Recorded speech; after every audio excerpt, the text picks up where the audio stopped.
नमस्कार। स्वागत है आपका हमारे इस विशेष एपिसोड में, जहां हम बात करेंगे 26/11 मुंबई हमले के एक ऐसे चेहरे की जो आज भारत की जेल में है, तहूर हुसैन राणा। क्या आप जानते हैं कि तहूर राणा सिर्फ एक आतंकी नहीं बल्कि पाकिस्तान फौज का मेजर रह चुका है।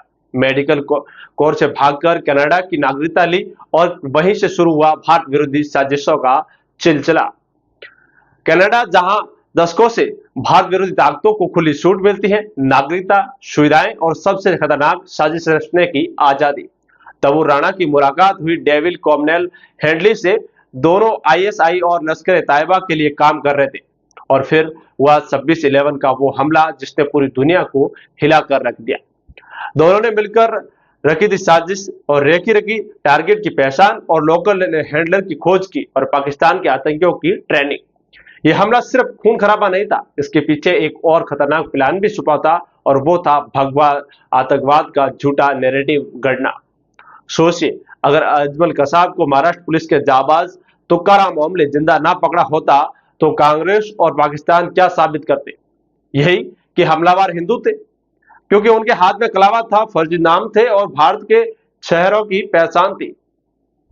क्या आपको याद है कि कांग्रेस के मंत्री सिंधे और अंतुले और राहुल गांधी ने भगवा आतंकवाद का नाम लिया? विकीलीक्स के मुताबिक राहुल गांधी ने अमेरिका इन्वेस्टर से कहा था कि इस्लामिक टेरर से बड़ा खतरनाक है सेफन टेरर।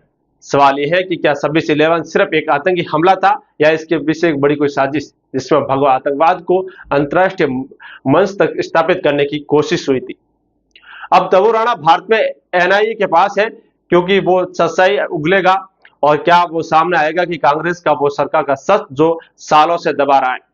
2011 में नरेंद्र मोदी ने सवाल उठाया था कि राणा कैसे छूट गया और क्यों केस कमजोर हुआ, और आज उसी राणा को भारत लाने के लिए सफलता मिली है और मोदी सरकार और एनआईए और कूटनीतियों के प्रयास का ये वजह संभव हुआ है। लेकिन अब कांग्रेस नेता कह रहे हैं कि उसे ऐसा वकील मिलना चाहिए।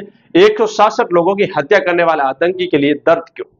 इसका मतलब है कि कहीं ना कहीं डर है कि तहूर राणा का सच कांग्रेस की उस झूठी कहानी को उजागर न कर दे जिसमें भगवा आतंकवाद की थ्योरी बनी गई थी। आप याद करिए, साधी प्रज्ञा कर्नल पुरोहित को सालों तक जेल में रखा गया, टॉर्चर किया गया। क्यों? सिर्फ इसलिए क्योंकि कांग्रेस बेस्टलिंग नेगेटिव बनाना चाहती थी। और ओबामा तक ने अपनी किताब में लिखा कि मनमोहन सिंह ने उन्हें कहा कि पाकिस्तान पर कार्रवाई इसलिए नहीं की क्योंकि इसका राजनीतिक फायदा भाजपा को मिल जाता। अब सबकी निगाहें एनआईए पर है। क्या तहूर राणा से पूछताछ में वो सच्चाई सामने आएगी जो कांग्रेस छुपाना चाहती थी? क्या भगवा आतंक का झूठा नैरेटिव पूरी तरह से बेनकाब होगा? इस वीडियो को शेयर कीजिए, अपने विचार कमेंट में कीजिए और चैनल को सब्सक्राइब करना ना भूलें। हम फिर हाजिर होंगे एक ऐसे अगले एपिसोड में। तब तक के लिए जय हिंद, नमस्कार।